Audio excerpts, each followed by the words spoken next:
The INFJ personality type is an enigma. That's just a fancy way of saying we're kind of hard to figure out. And not only are INFJs mysterious, they often come across as downright intimidating to other personality types. That's right, INFJs can be pretty scary to other types. This happens for several reasons. Number one, INFJs have deep intuition and insight. INFJs have a strong sense of intuition, and they're often very perceptive about other people's feelings and also about their motivations. The INFJ's intuition and perception is so strong that they very well may pick up things about someone that person thought were totally hidden from the public eye. We also pick up any problems that are happening, and we can tell when others might be uncomfortable. So the number one thing an INFJ will do in that situation is to work to resolve the problem and to make the other person comfortable again. Sounds great, right?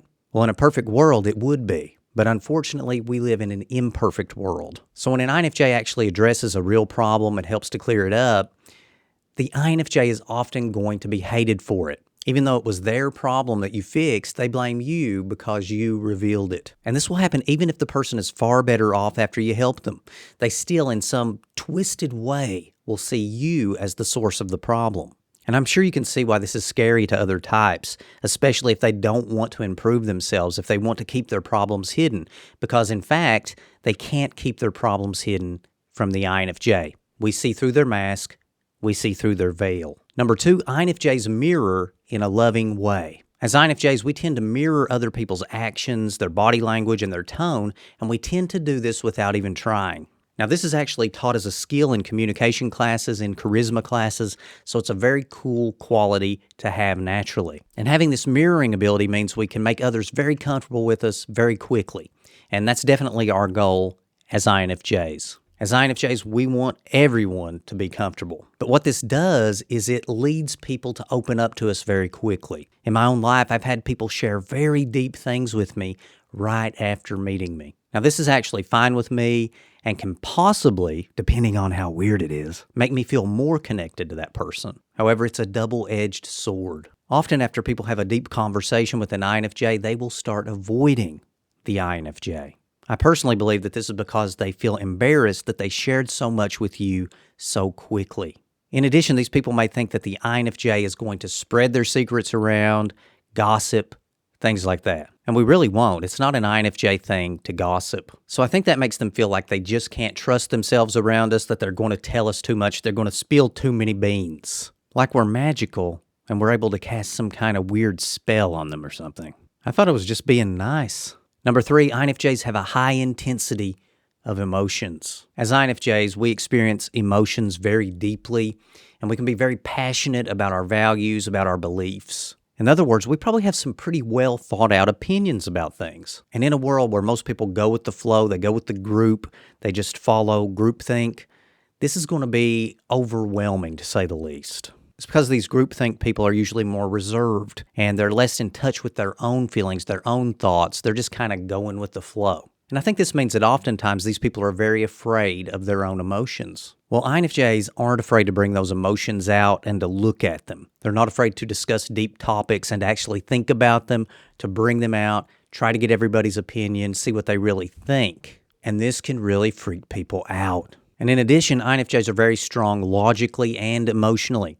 So not only do we hold these values and beliefs emotionally, which is what a lot of people do, they don't really think about things a lot, they just kind of hold on to them emotionally, but we can also tell someone logically why we believe these things. And it's really sad that most people, they really have no logical reason for their beliefs. They simply believe something because their ego is tied up in it or because they grew up believing it. Not the INFJ. INFJs tend to have great reasons why they believe something, and to be honest, that can be very intimidating and downright scary to other types. So I want to ask you, have you ever wanted to talk to somebody who can understand? Have you ever wanted to spend some time discussing deep topics with somebody who thinks like you do? If so, I have the thing for you. My main goal with this channel is to help as many INFJs as possible. And because the channel's so big, I can't get back to all the people who email me and who leave comments. So I've set up a page where for a small investment, you can sign up for an hour to talk with another INFJ. You can sign up for an hour to talk with me. We can discuss your problems. We can discuss your life. We can discuss any issues that you're having, any questions you may have ever had about the INFJ life. Now, if this sounds good to you, head over to the INFJcircle.com/talk to find out more. Number 4, INFJs expect others to try. As INFJs, we like to improve through learning and through working on ourselves in some way, but others often don't have these same tendencies. However, because the INFJ is good at self-improvement and because they're good at guidance and advice, people often come to us and ask for our help. INFJs almost always give amazing advice, and they are really great at simplifying things too. So it wouldn't be uncommon for an INFJ to share some simple action that a person could do to better their lives, and it's an action that might only take like 5 minutes a day, something really simple. Baby steps are a great way to start new things. INFJs are understanding, they're patient, and they don't expect change overnight. However, the truth is that most people really don't want to change at all, not even enough to implement 5 minutes a day of self-improvement or learning. So they likely won't do it. This is even though they ask you for the help in the first place. And since that person now associates you with that simple self-help advice that could improve their lives and they know they should be doing,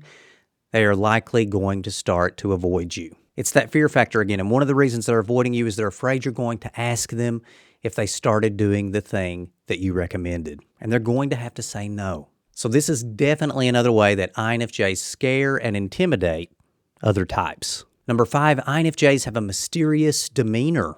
For other types, INFJs can be very difficult to read. In other words, they have a lot of traits that others see as contradictory. For example, how can we be super quiet and sit off to ourselves and then all of a sudden go off on a 5-minute rant about some obscure topic that we're interested in? Because that's what we do, man. Or how can we be idealistic, seeing the best of what could be in the world and yet still be very practical and know that the best is just unlikely to happen? To others, these seem like contradictions. Let me give you one more. How can INFJs be so sensitive and yet so strong? So as an INFJ, you know that you're very sensitive, you're very caring, you're very understanding to a point. And then boom, you are super strong, you're super firm, and you stand for what you believe. People are probably shocked at that because they thought you were a pushover. But all you were really doing was trying to maintain peace. And people just can't understand that. How can someone care about others so much that they avoid conflict and then finally they snap and they stand up for themselves or others that strongly? How's that even possible? Well, I will tell you, it's very possible for an INFJ.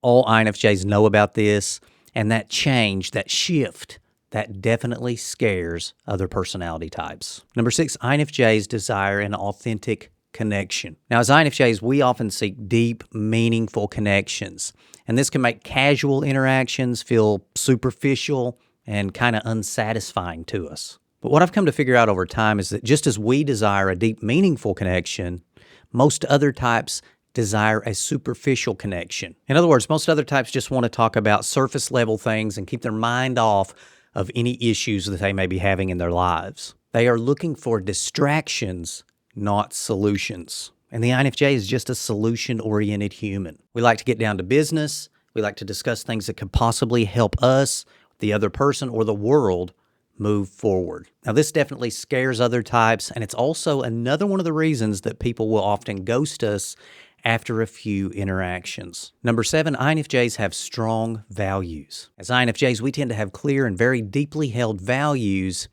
and we can be very principled and, dare I say, even very disciplined in a lot of ways. And the strength of that conviction, it can sometimes be intimidating to those who may not share that same intensity of values or who feel uncertain about their own values. Let me give you an example of this. It's very common in the world to have black or white thinking. There are segments of people who they group together, and instead of looking at the similarities that they have with other people outside their group, they tend to look for the differences that they have with people outside their group. The INFJ, however, finds the commonalities between individuals and groups and uses those to bridge the gap of differences between people. In other words, we bring people together in harmony. We are very unlikely to get all tribal and to start seeing a certain group of people as the enemy. We're very likely to bring other people from outside our group into our group and educate them. INFJs value fairness and equality, and we want everyone to get along, and we want everyone to have harmony. We're also very unlikely to get a herd mentality, and we're very unlikely to take on others